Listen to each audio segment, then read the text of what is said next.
Welcome to HVAC Success Secrets Revealed, a show where we interview industry leaders and disruptors, revealing the success secrets to create and unleash the ultimate HVAC business. Now your hosts, Thaddeus and Evan.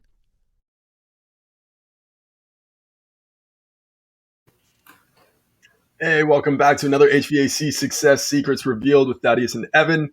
We have good conversations with good people, and any good conversation worth having is worth having drunk. So, Al, welcome to the show, sir. Cheers. Hey, you coming by, having a drink with us, and shooting the shit. So this is good stuff.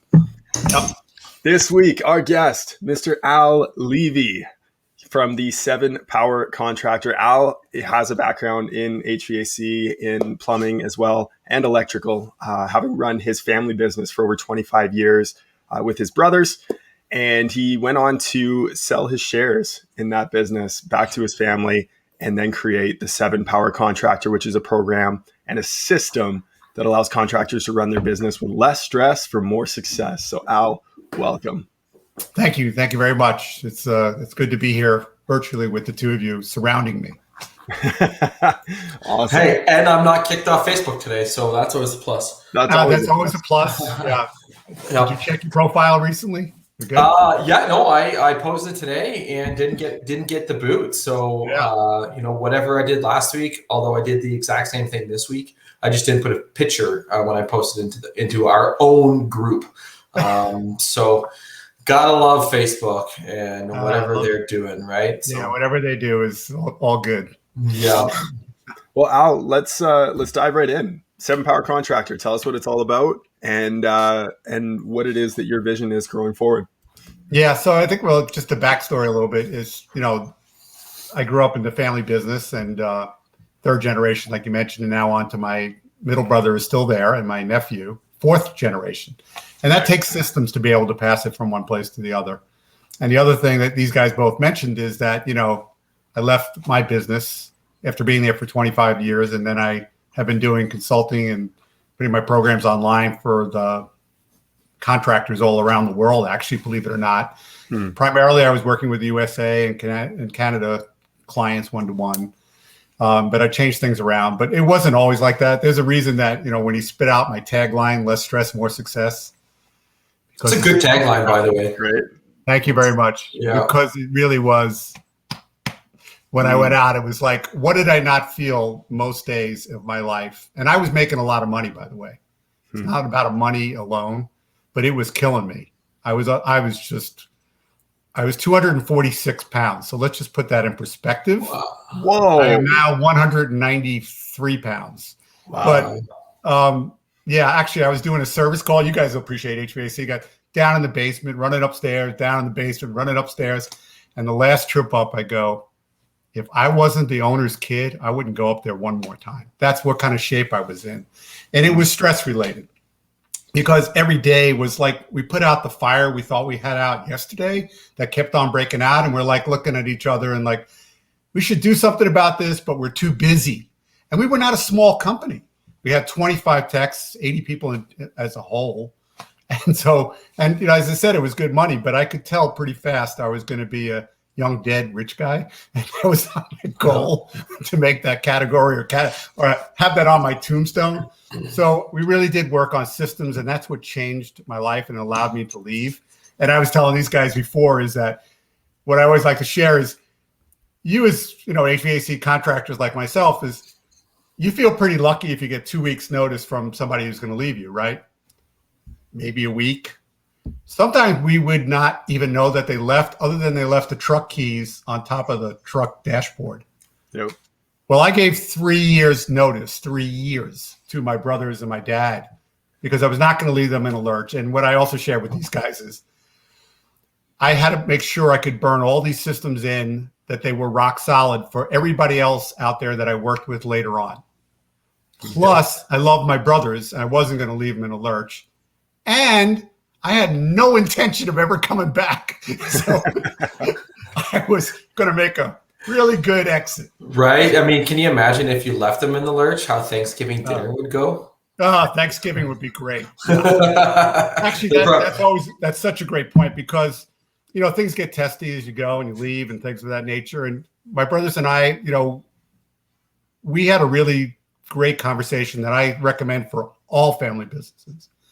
I just said to them that you are always going to be my brothers. Your kids are always going to be my nephews and nieces. And I know that's how you feel about my family. So we're going to meet up at Thanksgiving, and we're going to have to be happy to see each other. And I will tell you that we worked super hard to this day. My relationship with both of them is phenomenal. Now, I talk about them a lot because they're not on the broadcast. So tough on them. You never know if one of us connected with them. Yeah, you're welcome to do so. And I think they probably feel, yeah, so whatever. Love it. So did you know when you were exiting the company that you were going to be getting into consulting and coaching and helping people through that? Yeah. Okay. Yeah. That was your testing ground. Yeah. I woke up every day with a plan. I learned along the way because, again, I was hitting these tidal waves every day of putting out the fire I thought I had the other day. And when I finally got on the other side of this, I learned that, and it was my great friend who was also a mentor, Dan Holohan, is a great industry heating writer, said to me, as did Ellen Rohr, who's also the great financial and best friend of mine, is that you either plan or get planned for. And when I heard that over and over again, it finally went into my head. And so I wake up with a plan, and then I adjust accordingly. So when I was going to do 7 Power Contractor, friends are asking me like, well, when are you going to open up the business? And one friend actually said, using a baseball analogy, he goes, you're like a relief pitcher that winds in the bullpen but never comes in. I said, because when I come in, I'm going to come out swinging. And I did. That's exactly what I did all those years ago. And I worked with some of the best companies in the USA and Canada one-to-one. And now I've, again, worked with contractors all around the world because of the online capability and the online program is really pretty cool. And so these 7 powers really make a world of difference. And the 7 powers are when you look at those and planning, operations, finance, staffing, marketing, sales coaching, and we do want to touch on some of those, but your very first one is planning. And you even said that, you either plan or get planned for. And that's a profound thought. I mean, you think about a business and running a business or being part of a business, if you're not planning adequately, for somebody else will do it for you. That's an employee mentality is the latter part. So make sure that you actually have the adequate planning involved in that. So I guess let's touch on the first of the 7 powers, the planning. What are some things that, when you look at that from a planning perspective, and I don't think planning nearly gets talked about enough. It's the goal setting, right? It's not goals, like future planning your business. What's your succession plan going to look like? Who are you going to pass it down to if you got family, et cetera, et cetera. So what are some things that you coach your contractors on when it comes to planning in their business? Yeah. So when I would show up at a company, I already had a list of things that I was going to check, like their warehouse, where the people sit in the building, the office layout, what systems did they have? What are broken? Is it a culture of this or is it a culture of this? And so these were all the things that I needed to know, and I needed to meet up with these people. And then it was like the list that I had back in the days when I used to do it in a Word doc. And now, of course, we moved it into a Trello, which is a platform for sharing. It's a really great, I recommend that more than doing it the old way. Not that didn't work, it worked great. But the reality is that this is a great use of technology because you can share and you can post up stuff and you can get things done. But the management system is really kind of the big thing. Ultimately, it's a funnel. It's 125 to 150 projects and habits. Because here's what all of you out there have. The next time you're on the Facebook group, because now that I'm on there, I know where you are. And the reality is you ask the same question and somebody answers it, and there's a stream of 1,000 good answers and some incredibly stupid answers that come out as well. But that's the problem. How do you know what's brilliant and what's an idiot? And so there's this filtering thing you need to do. So that was kind of the thing here. You don't need one more great idea. You got plenty of ideas, although that is what I did bring as well. The idea is to have ideas that get implemented. That's the key thing. It's not one or the other. No. So there's this big list, top of the funnel, 125, 150 projects and habits. Not everything is a project. Steps of delegation, steps of corrective action. There are these habits that you have to create to take control. Matter of fact, Tommy was just putting that out today about delegating and dumping, because I used to chase him down the hallway. Stop dumping, Tommy. That's what you just did. You walked in and go, do this, do this, do this, and not having a system for it.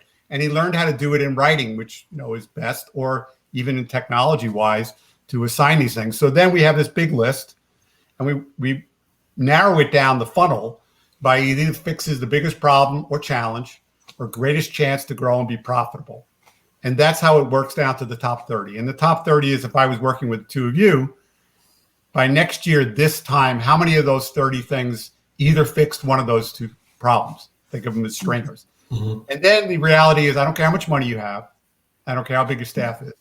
You're just going to drive people crazy if you try to work on 30 things at one time. So you filter it one more time, same strainers, biggest challenge or problem, greatest chance to grow and be profitable, down to your top 5. And here's what I can assure you: operating manuals will always be systems, standard operating procedures, also known as, will always be that, because otherwise you're going to do like I did, is have knock, knock.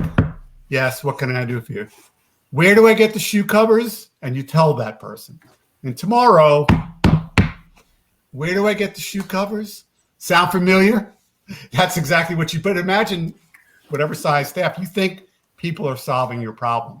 And I was guilty of it, just like every contractor I've ever met, is you just keep pushing people in front of the oncoming bus to slow it down, but it doesn't work. You got to have the boxes that are in the org chart, and then you have to cover them with the procedures that cover 80% of what they need to know. Yep. Yeah, no, and that's SOPs are, and that's the standard operating procedures. SOPs are phenomenal, but putting it into something like a Trello. And for those that are listening, Trello, there's tons of other softwares out there. You don't necessarily have to use Trello, but it's a project management software and allows you to be able to delegate those specific things for your business. It's not, your team can have access to those too. Like we use Asana in our business. Asana, yes, we also use right. People use ClickUp, Monday.com. Like there's so many different ones out there, and everyone's like, well, what's your recommendation? Pick whatever you think works best for you, and then stick with it. Like that's what we went through. We're looking at Trello, we looked at Monday.com, we looked at Asana, and we flipped the coin basically. Like, all right, fuck it, Asana. And now we're into Asana, and there's some shortcomings in either one, but you find one that is able to help you manage and plan that accordingly, and that way it's always front and center when you're looking at those things, and it's a massive part to be able to add into your business. Yeah, and that's where planning power should live. Yep. Operating manuals, they tend to be put into Google Drive or OneDrive, so you can control who sees what, who can edit what, and that's is part of what I talk about in the program. So I want to just separate the two, because technology is really big in helping both of those areas, planning and operating. Yeah, because planning tends to lead to operating power. Yep, 100%. Well, it gives you leverage, right? Yep. Yeah. That's how you leverage yourself. It really came with, again, stupid conversations that my brother, who's also a great tech, we would have the conversation at 2 a.m. in our office on a routine basis, because we were the last 2 techs out of 25 standing. And he would say, why don't they do this? What's wrong with Evan? What's wrong with Thaddeus? Why can't I do this and that? And finally one day I just exhausted, and I go, if they were that good, why would they be here? You get the whole person. You don't get to pick what you want. Our goal now is to make them better, give them a career, do the rest of the stuff. And again, and at the end of it, I thought, well, that was glad I said that, because now I've actually heard myself say it. And so make some notes. And then we, brought that to life, because that really was a big thing. Richie was always hoping, from the day he heard about the sheep 100 years ago, about the ability to clone. Because really what he wants, like all of you guys out there want, is you want a clone of you. Let me help you out. Ain't going to happen. There is no cloning as of today. So you got to understand that you need to make them as best they can. And that's really where manuals lead into staffing power and all these other things that we're talking about. And the more systematic you are, the more documented you are, the better your life will become. 100%. Now, I've always said and believed that if you can hire and train someone to get to 80% of what you can do, you've got a pretty damn good employee right there. 80%. Thank you so much, because there is the issue. You know, we never had manuals. We never had systems. So we were thinking like, well, let's build the perfect one, which is never going to happen. And, you know, we just gets, even though it's digital, you know, you think you can just put it in but it ultimately gets this big and nobody can be held accountable to that much stuff. Correct. It's really the 80% that throws us all. And I'm not just talking about techs. The basic accounts receivable, accounts payable thing that you got to do. Enter the bill. The payroll. And by the way, I don't know if it's different in Canada, but they don't have a sense of humor about not getting the taxes on time. Right. So, yeah. Oh, right. Yeah. You're a day late, you get charged interest. Oh, yeah. And then they say sorry. And then they say sorry, but you can appeal it, because I've done that before. We've been like 10 days late and they charge you interest. You're like, I sent it on the day before it was due. Canada Post. It's your guys' company. It fucked up. That's pretty good. Yeah. No, I don't know what else I'm supposed to do, but yeah. You know, growing up in New York, we had no shortage of, let's just call it friendly people that would lend you money at a very high rate. Yep. And that is and the government seems to be allowed to do that and more for interest. But anyway, we divest ourselves from the main script here. It's okay. Sometimes these tangents are fun. Totally. So to bring it back to one of the concepts you said, you were talking about ideas, and something that Darren Hardy talks about in the compound effect is, you know, if all we needed was just more ideas, anyone with an internet connection would be a multimillionaire. Yeah. It's not the ideas, it's the implementation of the ideas. So the thought that came to my head, and the question that I can hear all of our audience right now who's listening to this, and even the audience who listens to this afterwards, I can already hear them listening to it as well and saying to themselves, this sounds great. How do I find the time to do it? So it's a great question. And, you know, it's the question that all of us do. Is one of the things is that until I learned the power of calendaring, which is one calendar, like Outlook, Google Calendar, whatever you want, that has both my business and my personal, because Ellen and I talk about this all the time. I know you're busy. Your kids will only be around for so long. Do you want to be like what I was when I was young, when I missed my kid's soccer game? And it's already starting to bother me just saying that. Why people have always asked that when I left business, I didn't have to work again. So why do I? You know what? I like giving back to my brothers and sisters, and I get paid for it. And I have no shame to any of it, because frankly, it's really for them to pay me. Because what you get for nothing, my father taught me, you tend to value as nothing. And so you have to invest in yourself. And part of this is taking your calendar proactively and blocking in time. Because if you don't put that in, so I teach as part of the program actually about how to do time management. But I'll give you the tip to the calendar is you got to put 2-hour blocks in during the course of the week.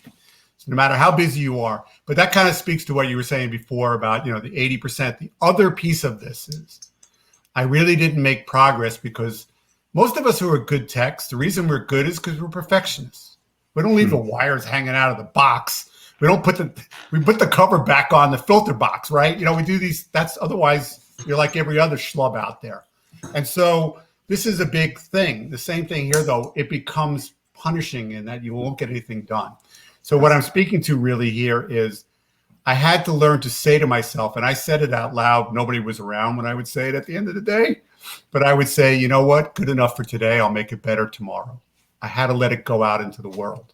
And the analogy I love to use is that the two of you are in your garage building the perfect race car. Meanwhile, I've already finished all the laps in the race. I win. My car's on the road and yours is not. Right. So I had to teach myself again is when you ask about the time, and these guys who are hearing this is learn how to lose a battle to win the war. Yeah, you could run one job. Now, I was a great tech, and I could do a lot of calls, and I could turn more money than anybody else. And I got the tickets because we weren't digital that way back when. But my brother's even better than that. We can't clone ourselves. I already said that. Neither can you. That's not how you're going to get down the road and get further ahead. You got to empower others. So like I was great at sales. Sales was a part-time job for me. hear this because it's important.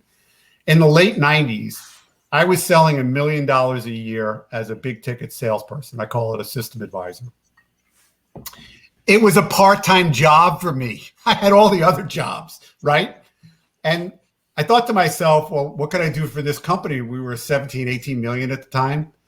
My working longer and getting it to 1.5 million was not going to make a difference. What was going to make a difference was systematizing my big ticket sales process. And then I did train 3 guys at the same time and got them each to sell $1 million. Think about the power of leverage. Huge. Well, it's massive. I was going to say that too, was the power of leverage. I mean, we talked about earlier, the 80%, you can be as good as 80% or get somebody who can be as 80% as good as you. If you can get yourself only to 2 million, but yet you're going to continue to do $1 million, but you got 3 other people doing $1 million for you, that's 4. Yeah. Plus you don't have to spend the extra time to get yourself to 2 million.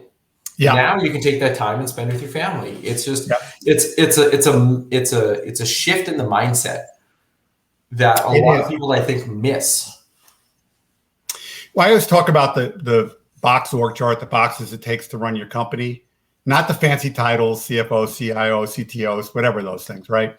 I'm not saying they're not in your thing, but that's not really the boxes it takes to run your company. And so first thing first is, speaking to what you were mentioning before about guys at home wondering, I'm going to help you out.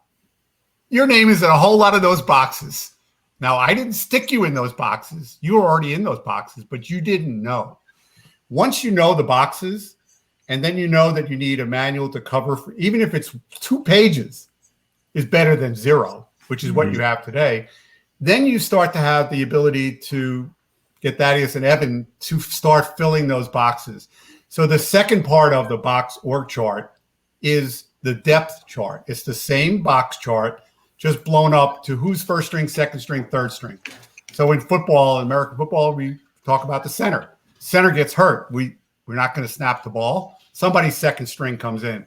So in my case, it wasn't like when I finished up, I never ran a service call. It wasn't like I never did a big ticket sale. My name, though, was way down the depth chart. You follow what I'm saying? Yep. Mm-hmm. Sometimes I just did it to prove that I could stay sharp and help guys and show them that it could still be done. The problem with some of us as owners is we think the only one who can ever do it right is us. And part of that is, like, if you guys are fishermen, it's amazing how the fish gets bigger and bigger when you're out of the field. Because it's amazing how fast and good I was and how strong I was when I was younger. Yes. Also funny how men seem to over exaggerate what size actually is, but I swear it was like 8 inches. Yeah, at least.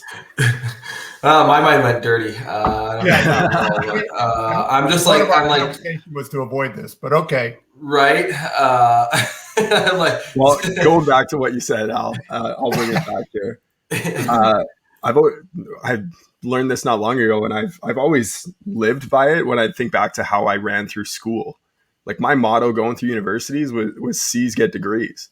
Like, done is better than perfect. Get it done, get it out, move forward, on to the next one. Right? People who know me over a period of time know that I'm very organized and I'm very proactive, but they think I was born this way. I was not. I was a mess in high school. And fortunately, my stepmom, who raised me, my mom passed away when I was very young. She said, you can't go away to school like this. And she changed my habits. She was the first to teach me about blocking my time, believe it or not. She was the first to tell me about, where I had to go study and cut myself off from hanging out in the hallways with my buddies. It really did change my approach and started to make me put my head up and look down the road a little bit, because otherwise you're just going to bang into the wall. Mm-hmm. It kind of a little off the tangent, but I've always long said that high school is the point of being in school and growing up isn't to learn how to learn, or it's not to learn anything. It's to learn how to learn. Right. Yes. And that's the biggest thing. Like, if I look back to the stuff that I learned in high school, it wasn't my social studies 30 and, all that. And like now, I mean, if I forget it, I'll just Google it. I mean, maybe a different time back then, but I look at all the fundamental blocks that you get, and that's the biggest thing. And you look at, planning your business, the operations, it's the same thing. You have to put those fundamental pillars in place to be able to have that success in your business later on. And it's a profound mental shift. So I want to shift. No, you can go ahead. Yeah, I was going to shift into operations because I really wanted to get you to hit home. How is it that you found was the simplest way to document the procedures that you would be then wanting other people to follow? Well, the original creation of it was back. We had read the book based on my good friends, the ones I mentioned, Dan and Ellen. Both had made a recommendation that I read the seminal book for all contractors, actually probably all entrepreneurs, which was Michael Gerber's The E-Myth. Mm-hmm. Because for the very first time, I understood why things weren't working well, because I was always working in the business and never on it. And that alone was worth a read. And then I understood what the what is, but the how was left to me. And so I'm pretty good. And I was going to write the manuals, and I was talking to my friend, Dan Holohan, the industry writer and good friend. And he goes, Al, I know you. I said, what does that mean, Dan? He goes, you're going to close the door. You're going to write down this stuff. You come out like the 10 Commandments and go, you shall obey. And I was in a New York City union shop, by the way. So when I traveled like to Midwest, people going, I don't know if everybody's going to accept this. I go, really? Because I came from a New York City union shop. I said, they actually come to love manuals. People always go, oh, they won't like that. Yep. Some may, but usually those people already have their foot out the door. People love operating manuals, standard procedures, objective things, because when they wake up each day, they would like to know that they're successful. They want to know how to play the game.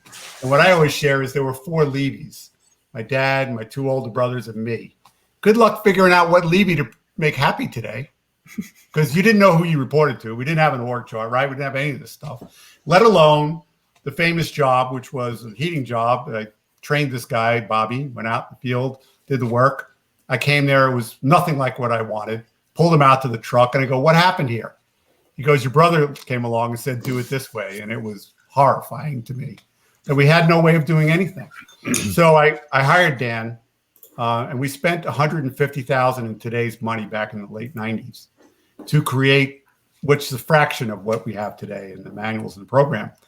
But he was brilliant in that he said, we have to bring in everybody that affects it. So the most important, I always talk about triangle communication, is the CSRs have to build sales momentum. They have to capture the lead you work so hard to get from your marketing program. Make them feel that the great tech is coming to solve their life, get it up to the dispatcher, and then the dispatcher maximize the billable hours and day with the service manager, get all the information out to the tech. Tech runs the call with the blinders off and gets all the information back. That's where companies are broken first. And then we went through the rest: accounts receivable, accounts payable, apprentice, field supervisors. Everybody that worked in the company had their own manual.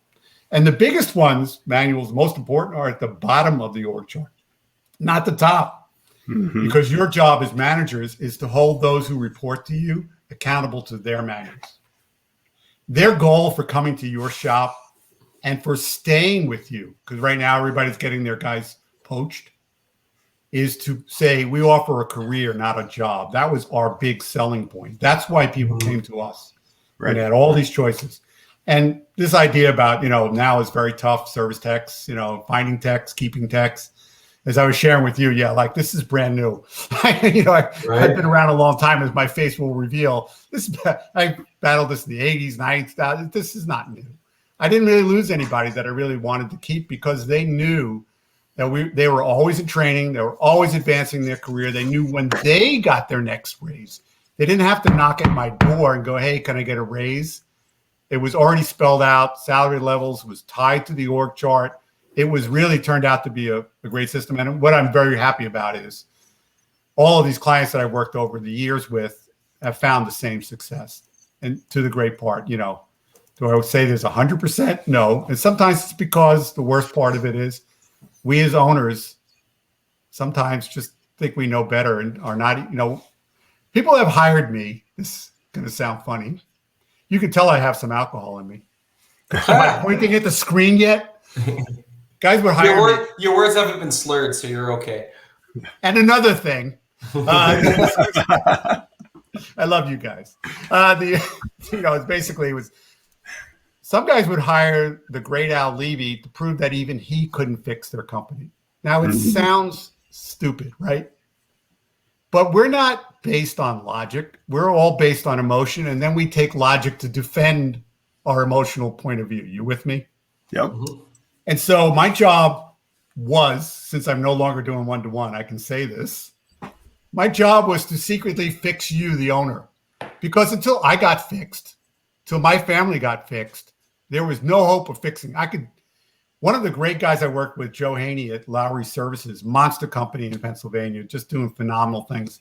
I was lucky that I got the job with them so many years ago. And he just said, Al, you could leave your manuals on 100 companies' desks. Maybe 3 would get it in on their own. Because people think it's just words on a page or whatever digital device today. It's so much more. And it's really about the things that it takes. And these guys obviously ran with the systems and done phenomenal things, as will, Tommy has done a great job. There's a lot of great guys that have done a lot of things. Is it 100%? No. And now the online program is proving the same concept. I actually have a funny story about the online program. I did it when I stopped doing, strictly the one-to-one. I did workshops on the manuals. So I brought in like 12 contractors at a time, and most of them did very well. One of them went back to my own hometown of New York City, and I was checking in on him, and he goes, "It's not going that well." So Helena, who helps me, says, "Why don't we just give them the course?" So we sent them the course, and I checked back with him, and I go, "How's it going?" He goes, "Can I tell you something? And you promise not to get offended." I said, "Well, I'm from New York, so that's going to be hard anyway." I said, "But what's the problem?" He goes, "Not a problem. I just want to tell you, I enjoyed the online course more than the workshop." And I said, "What?" He goes, "Let me tell you why." He said, "Because when you're talking and somebody asks the questions, it's like I wanted a drink of water and you opened up a fire hose." He said, "Now I have the videos. I can watch it 10 times in a row if I feel like it until I get the answer. And I have the workbook." So that was really very enlightening to me because pause, rewind. Yes. Rewind, watch it a bunch of times. I thought, who would not like to listen to my voice and all of the stuff I'm spewing out? Shocking. Right? It's like the show that, people can pause and rewind it and go back and listen to all the knowledge that is there. But you talk about, especially this episode, right? Exactly. As I brought my whiskey from the back shelf onto my desk, might be one of those days. So you talked about the SOPs and the accomplishment, and people like feeling like they're doing something, in that it's almost like a checklist. I mean, checklists, okay. Take them or leave them, but that sense of accomplishment, they wake up and say, "Okay, here's my tasks." Not everybody is built like an entrepreneur or a business owner, and they say, "Okay, I'm going to create my tasks. I'm going to create momentum. I'm going to create my accomplishments." No, they want to be told what to do. Yeah. And you set those proper expectations and you create that culture behind it, then you're going to have that winning formula behind it, which is, super exciting. Finance is the next one. We're going to skip over that one because it's just so. No, I'm kidding. I'll make the finance really easy because I'm going to steal Ellen Rohr's line. Sure. Ellen is the financial guru, and fortunately, she was the one that really coached him. But when I look at financial, I'm only interested in 2 things, you as the owner: your top line sales and your gross profit. Because if it's not in those 2 categories, I'm not looking any further. I'm not interested in your net profit. I can kill anybody's net profit, give you guys big bonuses, pay for stuff at your house. That's not a big thing. So it's top line sales, which comes from doing budgeting. If you are not budgeting, stop whatever you're doing today. Go to Ellen Rohr's site, ellenrohr.com, and download her tools, because she doesn't do one-to-one work anymore either. She's off to be the working for Zoom Drain, which is where I was as well. But it's really great. If you do nothing else, make sure you read Where Did the Money Go? That was a game changer for me. Where did the money go? Because most of us work hard and hope the money will show up. You ever hear that line? Ellen and I hate this line, which is, do what you love and the money will follow. No, not necessarily so. There's a lot of broke people who are doing what they love and the money is not coming. You need to talk about what we said before about planning. That is what budgeting is. It's just a good wild ass guess. And I use the word ass, so you can censor this out. Oh, fuck it. Yeah, exactly. But yeah, financials, I used to wait for my accountants to give me reports. And Ellen said to me one day, that's like driving your financial car by looking out the rearview mirror rather than out the front windshield. So I said, well, you're so smart. What should we be doing? She goes, budgeting. I said, and getting your reports on time. She said, there's two types of financials. There's accountant financials, which is a kind of a snapshot, and their purpose is to delay taxes and minimize taxes, which is good, and hopefully keep you out of jail, which is also good. But it doesn't help you run your company. And then there's real world accounting, which is what she's teaching. Plus, I used to hate, you ask your accountant about a term. What does this mean? And they give you another stupid accounting term. The glossary in her book was worth the book alone because I finally got these stupid terms in plain English that I could understand. How's that for financial power? There it is. And really, it's the financial literacy component of things is a massive one. I did a video a couple of weeks ago about one of the biggest things that I took from my business degree, in literally the only thing that I took from the actual teachings themselves, right, was accounting and financial basics of running a business. So now when our accountant sends us, our profit, our P&L, our GL, whatever they're sending us, the balance sheet, etc. I'm like, okay, I know what this is. I know what this means. I know what they're saying. I know what they're trying to communicate to me.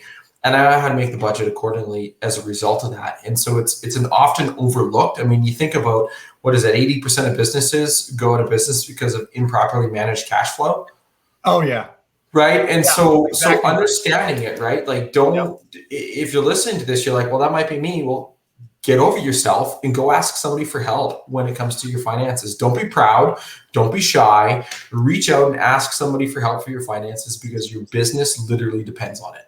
It does. Right. It And does. it's cash is king and cash flow, et cetera, and all those things. So it is all true. The other thing is I spent a lot of time when we switched to flat rate, and flat rate is not new to me anyway, because we did it in the late 90s. I belonged to what was the forerunner Nexstar.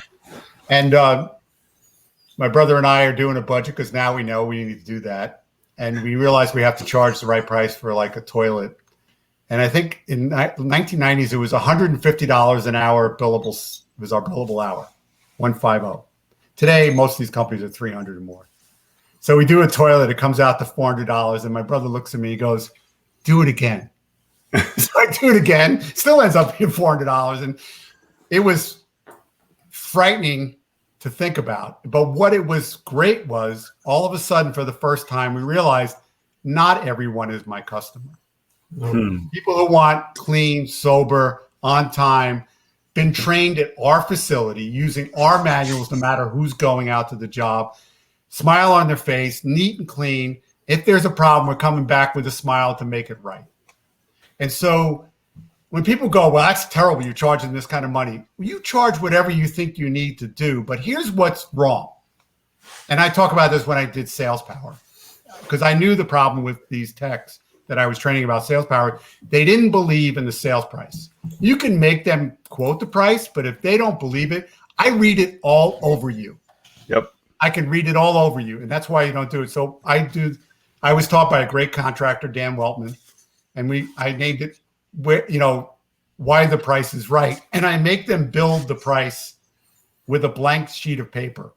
Your salary, the hours that you're not billed, the cost to make the phone ring, the cost of all the phones, all the technology, the tablets, software, and once they build it, they go, holy mackerel, because I was only thinking about my salary.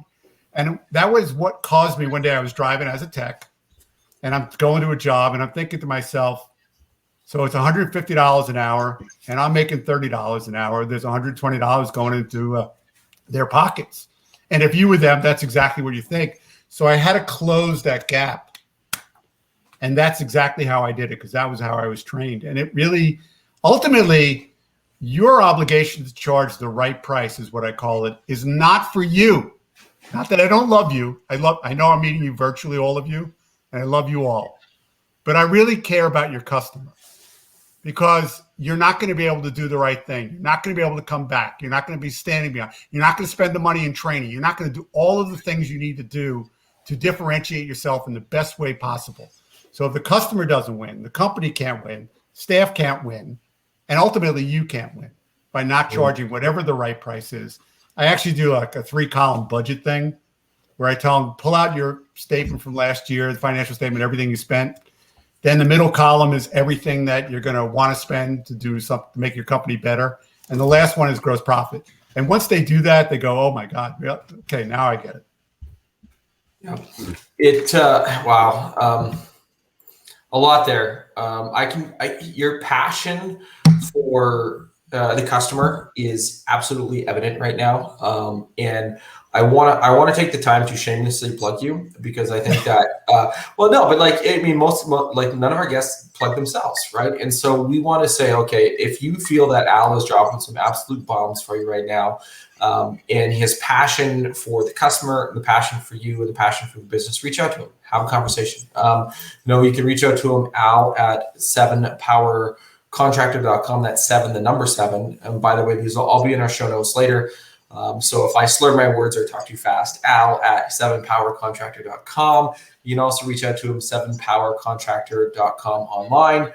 And there's another link, 7powercontractor.com/SOMSAL, SOMSAL. We haven't got into that, but I'm going to drop that now and we'll chat about that later. I want to transition to the random question generator.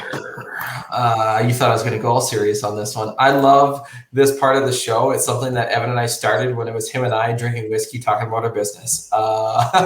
And so actually, I'm going to say, do you want question A or do you want question B? I'm an A man. You're an A man. What will phones be like in 10 years? They won't be in your pocket anymore. You're just going to be part of our body. They'll be implanted into us. Like pull out your arm and it's on your wrist. Yeah, there you go. Holograph right onto there. So. What was the one with the time one with Justin Timberlake? We're running out of time. Oh, I know which one you're talking about. Yeah, what you're talking about. Yeah. Yeah, and they had to do certain things to get more time on there. Get more time. Yeah. So that's what our phones are going to be. Yeah, I can see that. So I watched the show. I think it had Ben Affleck produced it, The Corporation, and it was like this futuristic thing as well, where that was also a really good show. But they had a lot of that, like they would just like pop open, and it was like holographs everywhere, and like it was nuts. And you're already starting to see some of that technological changes and advancements on that. So, and here's a spinoff on that. Then, how do you think AR is going to impact the industry? AR, so augmented reality. So augmented reality, yeah. Right? That's been around for a while, and I saw it first with the goggles, and then we're going to train guys feel like they're going on the call. And I'm not saying no, but as it stands today, the answer is no. Right. And the reason is because I still have to touch it. I still have to do it, whether I go to your house or your business. In my case, with all of my people that I've worked with, we build a hands-on training center. And the reason is, it's really, when I teach guys to do all of this, to build the training center, the manuals, and I go, you think it's to make your business run better? And the answer is yes, but that's not really, because I was born in sales and marketing. I was really great at marketing and sales. And my company was really great at blowing up all my great marketing sales. So I had to come off the road and learn how to master this stuff. And so I built hands-on training centers. It wasn't like you build one and you're done, because they have the same perfect. I'm going to build a perfect training center. No, you aren't. Right. And so we created, and by the way, I did it wrong. I built the training center before I had manuals. Guys go out in the field, and Richie would call me up and go, oh, how come they don't know motor rotation? I go, well, I showed it to them. They've been out there for 2 years, and now they're disconnected. We had to back up, write the manuals and the training curriculum, which is the bridge. And then when we got done, we looked at the table of contents and go, to our horror, go, this is all built wrong. The task that we need to make them do is in the manuals. So yeah, that's manuals first. So that is still to this day, and I don't know 20 years from now, but to this day, that still is best done because we make them talk to us, which good communication is the root of all good sales. They have to be neat and clean. They have to put down the covering, do everything else they need to do. They have to technically do a great job, and then they have to close the call the right way and get us our testimonial, right? And so we make them feel like they're going to a home or a business right in front of us, safest way. But the sales and marketing benefit, all these guys, they have it all over their websites, all their sales literature is all about, we don't come to your house to learn our job. They're already trained here and certified. We doesn't matter if we send Thaddeus or Evan or Al, they've all been trained on the same manuals. They pretty much do it the same way. That is a complete, now be aware, I grew up in a commodity business and my whole life was, how do I make us stand out? And so that's why my focus is on sales and marketing. And I believe, by the way, is that people, Ellen and I always had stupid conversations. We had a lot of time together. And so she refers to herself as my work wife. And so she looked at me one day as I'm driving down the road, just trying to pay attention and not miss the airport, right? And she goes, what comes first, marketing or sales? And I said, sales. She goes, well, if the phone doesn't ring, you're going out of business. I go, hold on. I said, you can make the phone ring all you want, but if you don't know how to close your leads, it's worthless. And by the way, if I know that Thaddeus and Evan are the two ideal target markets I want, I know what makes them tick. I know exactly what they want. That is the root of finding 1, 10, 100 million of them. That's why my marketing was very targeted. I always talk about rifle shot versus scatter shot rifle, spraying around. Right. Shotgun approach. Big difference. 100%. I've got a couple things to unpack. It's funny when you say work wife. Evan and I joke. Well, my wife jokes that Evan's my work husband. And Thad is the work wife. So it works right, out. apparently I'm the work wife. No judgment. No judgment here. We have an equal partnership. That's what I was hoping for. You talked a little bit about. I want to get into getting testimonials, but you talked a little bit about blowing up. You're good at blowing up your marketing, blowing up your sales. We chatted about this particular concept prior to getting on the show, but you tie this all into your CSRs in getting them involved in your marketing and sales. So walk us through what you mean by blowing up your marketing and sales, but then how do you tie that into your team to have continuity in your messaging? Yeah. So in the box of work chart that I was talking about, they're usually pretty surprised that the marketing manager across the top of the line, underneath them is where the CSRs are. They're not controlled by the service manager and dispatcher of that wing. And people go, what is that about? I go, because the marketing manager is doing what I call the 3 rights. The right amount of calls from the right customer at the right time. That is what it's all about, those 3 things. And the CSRs, so the description I usually talk about is you have a great marketing company or yourself, you're a great marketer, you fill up a bathtub of those 3 rights I just talked about. The problem is the drain is wide open because that's what your CSRs are blowing every call you make. They act like you interrupted their day, right? Think about going into a restaurant. Is that what I always talk about? If compare CSR to a happy hostess at a restaurant, because all of my sales training, everything was based on that. Did they make you feel good? Did you sound like you interrupted a day? Are they setting you up for a great experience? Do they capture all the information? Do they make you feel like when Al shows up, all your problems are going away?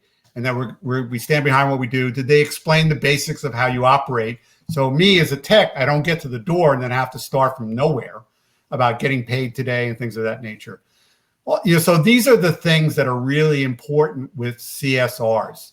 And yes, CSR manual is a very big piece of that, but it's not the only piece. It is coupled with, doing phone role plays, which is where you send them out of the room and you do fake calls all day long to make sure that they get it really right, making sure that they're entering the things right. There's a lot of things that need to go right as a CSR. It's easy for us to blame our marketing company or our marketing program. But really, if you track it, you got to watch. Are you doing that thing what I talked about with the bathtub and the drain being wide open? So when you say fake calls, is that kind of like an undercover shopper? So like you're calling and pretending that you're a customer and they book it all into the system? So what we do is we read the manual first. We do some role plays around the table. Then I send you out of the room, and then I call you and we do a call with CSRs, and you're doing it to get you safer. We're walking you up the ladder of that. The acid test that you're talking about is what I call mystery phone callers or mystery shoppers, which I also recommend for your techs. If you don't have a mystery shopper program, I guarantee you it's only a matter of time till you get caught up in a sting operation. And unfortunately, a lot of great companies have gone over the edge by bad behavior. I tell that to companies whenever I do sales power. I said, you've got to let them know that there's a mystery shopper program and we never tell who the mystery shopper is. And our goal is really not to catch them doing something bad. The goal is to catch them doing something good and make a big deal about it in the meetings. And the same thing applies to the CSR. The great thing about today is the technology is so much easier. Like ServiceTitan is a good example. The calls are all recorded. When you are a CSR and you're answering calls all day long, you have zero idea what you sound like. So it's not the words. We used to, again, when I belonged to this Techstar organization, they had a long script about, good morning, it's a wonderful day at OSI, and we're thanking. And the New Yorkers got an attention like this long, and they would cut us off like that. And so we couldn't get through that. And so we just said, good morning, OSI, Al speaking. Well, I could say, good morning, OSI, Al speaking, may I help you? Or I could say, good morning, OSI, Al speaking. How can I help you? It's the same words, but you can see the intent is a little different, right? So this is the nuances of what CSRs have to do. And actually, the way I like the coaching on this is when they hear the recording calls and they can have the access to it, tell them to pick one good call that they thought they did phenomenal on and pick one call they think they could have done better. My problem was I used to overcoach. You could do this better, you could do this better, you could do this better, you could do this better, you could do this better. And pretty soon, it's like, have you ever gone to a restaurant where the waiter says to you, may I tell you the specials? Now, I'm older, obviously, but even when I was younger and they would go on for half an hour, I don't remember what they were talking. If you got 3 specials, I'll listen. Don't give me more than 3 specials. Otherwise, put it on that thing you call the menu, right? And so the same problem with us is we're so anxious to coach, we overcoach. Pick a couple of things and a couple of things only. The same thing applies to a tech. So when I would do ride-alongs with the tech, that was the whole idea of the training center, was to find these problems and fix it. But we did ride-alongs.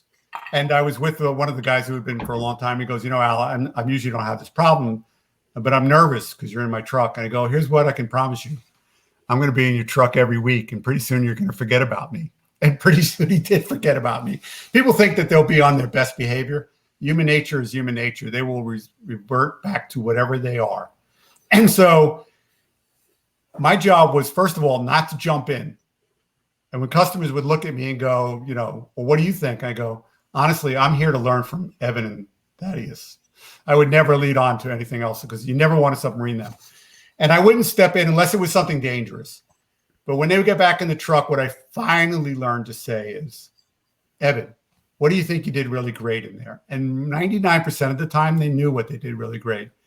I said, what would you do differently on the next call we run to? And 99% of the time, they knew exactly what they could have done better. They talked too long. They never stopped. They didn't ask a good question that demanded a good answer. All of the sales training things that we had been through. Totally. Well, you're replaying things, right? You're not just saying, hey, and sorry to cut you off, Evan.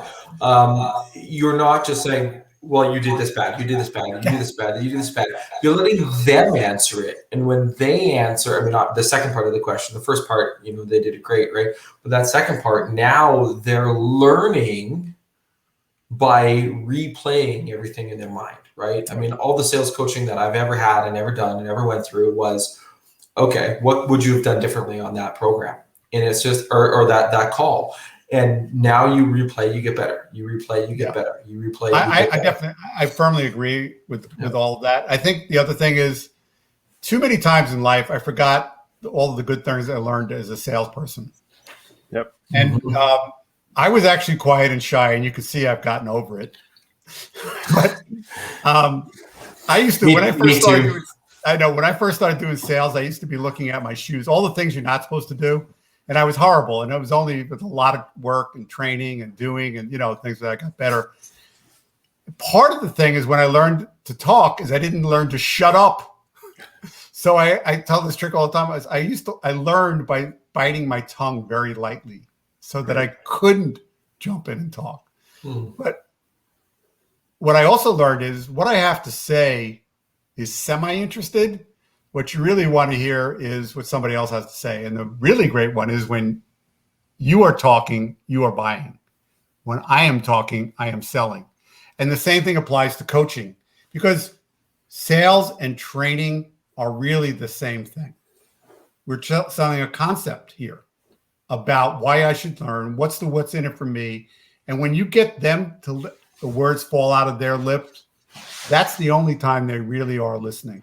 Yep. When my daughter was a teenager, the most insulting thing is I was talking to her one day and she puts her hand up and goes, but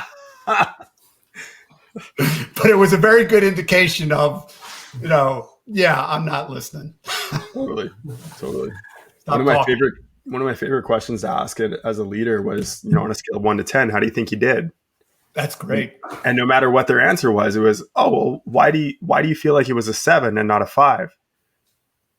And so now they're going again, same question, worded a little bit differently so that they're thinking about it differently, right? No one's asking them, why do you feel it's a 7? Well, I feel like I did this wrong and this wrong and this wrong. They jump to that same thing that you did as well. What do you think you did great, right? And starting with that, reaffirming the positive first, then we talk about what it is that you need to work on and how we can get it up to an 8 or a 9 or a 10. And then do you put a positive at the end of it so you have the management sandwich? You always got a sandwich. Yeah, well, we were great. We had I'm trying to think of I'm just going to say it, shit sandwich. There we go. So we would give a raise. This is before we had the salary levels. Richie was particularly bad about this. It's time to give one of you guys a raise. Bring it in and go, congratulations, we're bumping up your salary. But you remember 6 months ago when you didn't clean up around the whatever, and then he would go back to congratulations. Thanks so much for being on board. It's like, yeah. Yeah. Absolutely. Did I say that we were bright anywhere along the way? Well, hey, we got you to swear on the show. So I did. think that's an accomplishment. Yeah, that's a huge so much for 19 years of all the training I got that I was not allowed to curse. That's okay. The right swear interjected at the right time has the right effect, in my opinion. So that's why I just say fuck it and swear away. Yeah. Well, and then a little bit of beverage influence that, I'm sure. Also, the other thing that I loved as well is the recordings, right? And bringing it back to that, because again, people are so critical of themselves simply by playing a recording for them of how they did, whether it was a sales call, a CSR, doesn't matter. They're going to jump in and they're going to coach themselves immediately. Allow them to do it. Give them the space to do it. A great coach is not the person who provides the advice. A great coach is the one who asks the right question. When I finally had to buy into that, I had to be a trainer at my company. My friend said to me, you have to videotape yourself. And I want to tell you something. It was painful to watch when I first started, but it was the best thing ever. Yeah. So I thought I turned my back on the people that I was teaching. Typically went to class with 5 guys. And I wrote on the board for like 10 minutes in a row and never turned it. And I realized the only reason they didn't throw anything at me is because I signed their paychecks. But otherwise, it would have really gotten ugly. But it's amazing by how corrective that is by watching your own video, even without another person. There's also a speaker thing, which is where you bounce around like a ping pong ball or a duck in a hunting range, or else you grab hold of the lector like this and you don't let go. Don't let go. You froze it in time. You have to watch video to get better. 100%. Awesome. Well, this has been a fantastic conversation. I can't believe we're already coming up on an hour here, so we're going to start to wrap it up. But I do have one final question for you here, Al. All right. Is there an A and B, or are we just going with it? No, we're just going with it. What is one question you wish people would ask you more, but they don't? I think is where should we start? Perfect. Well, where should we start? Yeah, because they tend to want to jump in. We're doers. Yes. We just want to go. I want to drive, but that's like I'm in New York and I want to get to LA, and this is before GPS. How do you plan on getting there? What's the best place? Where's your stops? If you have a Tesla, there's a reason they put all those little pins on it. So you got a place to charge. You're going to have a problem. 100%. So where should someone start? This has been a fantastic show with a ton of information. You obviously put out a lot of content around these 7 powers, but where should someone start? What's the best place to start? Well, I am prejudiced, 7-power contractor. And the reason I'm prejudiced is because I've been around a while. I have a lot of blogs, and, and also I have I call it the 7-power contractor radio podcast. It's just me reading the blogs that you're in the truck and have no time to read. Yes. And I'm getting bad about reading too. So this is not a judgment thing either, because I recognize that we're busy. And so that really is a great place. So you can find there, you're going to find really good information. Yeah, it's my information, but it's all time tested. What I always say is no one is my guinea pig. I've either done it myself or I have clients and we've had success, or otherwise you won't see it up there. And so, yeah, 7-power contractor. And yes, if you're interested, the book is there and the products. And if you're a company that's ready to put the organization skills, the box work chart, the manuals that cover it, then you should ought to look at that program. And that's really the best thing that I can recommend. Love it. Excellent. Well, thank you for taking the time out of your day to sit and chat with a couple of crazy Canadians and have a couple drinks. I know I've had a couple. And until next time, thank you, Al. Somebody emptied the bottle. Oh, see, what are you drinking there? What we're drinking? Bullet bourbon. Bourbon. Nice. Had that a little while ago. Nice. Yeah. I have some. There's a bottle behind me. You can't quite see it, but it's a single malt Canadian whiskey, and I can't wait to get into that on the next show. So again, thank you, Al, for your time, and until next time, cheers. Thanks, great. Appreciate it. Cheers. Hey, thanks for watching another episode of HVAC Success Secrets Revealed. Before you go, 2 quick things. 1, join our Facebook group, facebook.com/groups/HVAC Revealed.